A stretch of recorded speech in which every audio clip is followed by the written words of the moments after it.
Hello बच्चों, आज बात करते हैं अपन इस क्वेश्चन के बारे में। ये क्वेश्चन आईआईटी 2007 पेपर 2 में पूछा गया था। तो आइए बात करते हैं क्या दे रखा है हमें यहाँ पर, क्या पूछा गया है। Let A B C be unit vectors. बच्चों इस चीज का मीनिंग ये है कि जो ए बी सी वेक्टर्स है हमारे पास, उनका मैग्नीट्यूड सबका 1 होगा। Mod A equal to magnitude of B equal to magnitude of C, और ये सब की वैल्यू कितनी है बच्चों हमारे पास 1 है। इसके बाद में बोला गया है यूनिट वेक्टर्स का such that A plus B plus C equal to 0 vector. अपने को ये कंडीशन दे रखी है कि A plus B plus C जो है वो एक नल वेक्टर है। Then which of the following option is correct.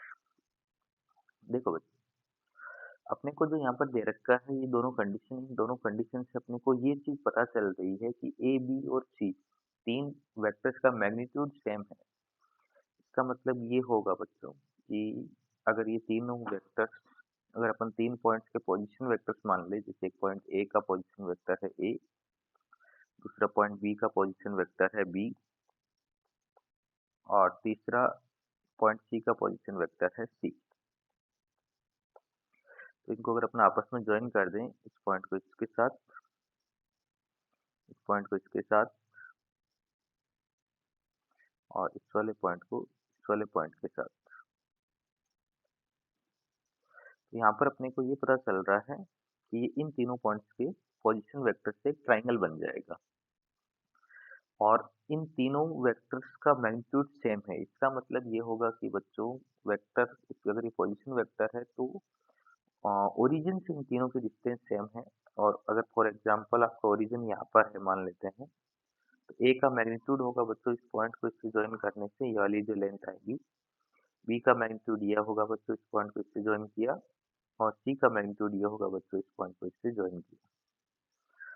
और ये तीनों सेम होने का मतलब ये होगा बच्चों कि ये जो पॉइंट आएगा हमारे पास ओरिजिन, ठीक है ना, ये जो होगा ना, ये इसका क्या होगा बच्चों हमारे पास, ये होगा इसका सरकम सेंटर होगा बच्चों, और इसका सरकम सेंटर ओरिजिन पे है। दूसरी बात बच्चों अपने को ये पता चल रही है कि इस ट्राइंगल का जो सेंट्रोइड होगा बच्चों जी, है ना, सेंट्रोइड के बारे में अगर बात करें, अगर यहाँ पर ट्राइंगल बन रहा है तो इन तीनों से जो सेंट्रोइड आएगा हमारे पास, उसके उसके करस्पॉन्डिंग जो पोजीशन वेक्टर होगा हमारा, वो होगा बच्चों A plus B plus C divide by 3। और A plus B plus C divide by 3 के अंदर अपन A plus B plus C की जगह नल वेक्टर पुट करेंगे, तो ये भी आएगा बच्चों हमारे पास नल वेक्टर, मीन्स ये भी ओरिजिन पे आ रहा है। बच्चों ये भी ओरिजिन पे आ रहा है, और इसका सरकम सेंटर का पोजीशन वेक्टर बच्चों वो भी हमारे पास में क्या आ रहा है, ओरिजिन आ रहा है। और ऐसा तो तभी होता है जब ट्राइंगल कैसा हो हमारे पास, इक्विलैटरल ट्राइंगल।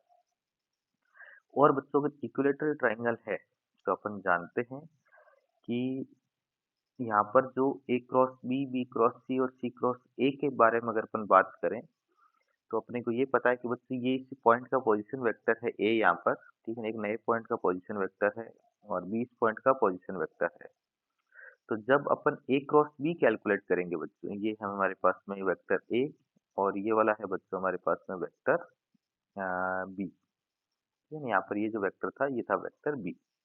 तो इन दोनों के करस्पॉन्डिंग अगर जब अपने इसका क्रॉस प्रोडक्ट करेंगे तो अपने को पता है कि अपने को एक ऐसा वेक्टर मिलेगा, ठीक है ना, mod A magnitude of A into magnitude of B into sine theta.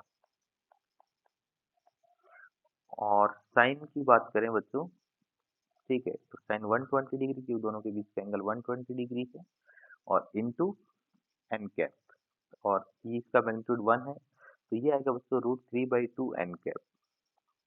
और एन कैप मीन्स इन दोनों के परपेंडिकुलर एक यूनिट वेक्टर, जो कि अपन देख सकते हैं कि नल वेक्टर के बराबर तो नहीं होगा। ऐसे अपन बी क्रॉस सी निकाल सकते हैं, ऐसे सी क्रॉस ए निकाल सकते हैं। तो यहाँ से जब अपन ये सब वैल्यूज कैलकुलेट करेंगे तो अपन ये देखेंगे कि ए क्रॉस बी क्रॉस सी और सी क्रॉस ए जो सब इसके बराबर आएगी, जो कि नल वेक्टर के बराबर नहीं होगी। इसलिए अपना पहला ऑप्शन गलत हो जाएगा और सी ऑप्शन भी गलत हो जाएगा। बी ऑप्शन अपना सही होगा, क्योंकि बी ऑप्शन में ये दे रखा है कि इन सब की वैल्यू नल वेक्टर के बराबर नहीं है। बात करें बच्चों डी ऑप्शन के बारे में, तो डी ऑप्शन भी गलत होगा, क्योंकि ए क्रॉस बी की जो वैल्यू आएगी बच्चों वो क्या आएगी, यहाँ पर ये जो वेक्टर आएगा हमारे पास एन कैप, क्योंकि ये ट्राइंगल जिस भी एक प्लेन में बनेगा, इस प्लेन के परपेंडिकुलर ये वेक्टर होगा हमारे पास √3/2 एन कैप। ऐसे ही जब बी क्रॉस सी निकालोगे तो वो भी यही आएगा बच्चों, इस प्लेन के परपेंडिकुलर वेक्टर। और दो एक ही प्लेन के परपेंडिकुलर वेक्टर्स जो होते हैं ना, वो बच्चों आपस में क्या होता है, पैरेलल होते हैं, वो म्यूचुअली परपेंडिकुलर नहीं होते हैं। इसलिए ये वाली बात भी बच्चों हमारे पास क्या हो जाएगी, गलत हो जाएगी। तो यहाँ पर एक ही ऑप्शन सही है और वो है बच्चों हमारा ऑप्शन नंबर बी। ठीक है, चलिए आज के लिए इतना ही, बाकी बात करते हैं अपन नेक्स्ट वीडियो के अंदर। Okay, thank you so much.